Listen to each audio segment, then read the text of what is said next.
The worthless shepherds are here, folks. And they are behind every pulpit and all the churches across America. 90% of them are cowards, they're frauds, they're false shepherds, and they are receiving the wages of Balaam, the false prophet.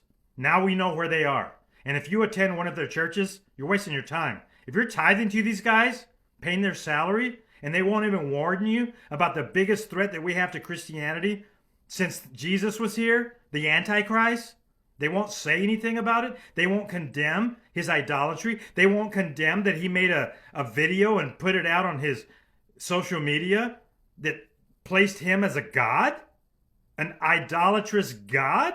Trump did that. He presented it to the world, and the pastor said nothing. Why aren't you guys saying anything? Here's why. Because you're cowards. Because you're afraid of the ramifications. You're afraid of people calling you out. You're afraid of people being mad at you. And you don't want to divide the church. You don't want to lose people. So it's all about money for you. And God's watching.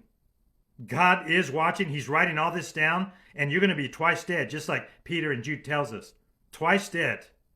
Twice removed. Your name blotted out of the book of life.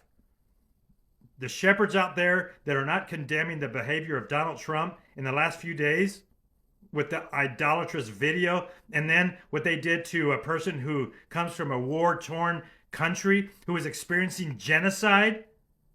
Zelensky came to the United States for help. He put his hand out and asked for a cup of water. He put his hand out and asked to be clothed. He put his hand out and asked for America to help feed his people and protect his people and not let his children and the babies die. And instead of America giving a helping hand, Trump ambushed him and insulted him and then asked him, "Why aren't you wearing a suit?" Really? And then there's Christians who defend this. Yeah, why wasn't he wearing a suit? When in the meantime, second beast Elon Musk doesn't wear a suit when he comes in with his warlock outfit.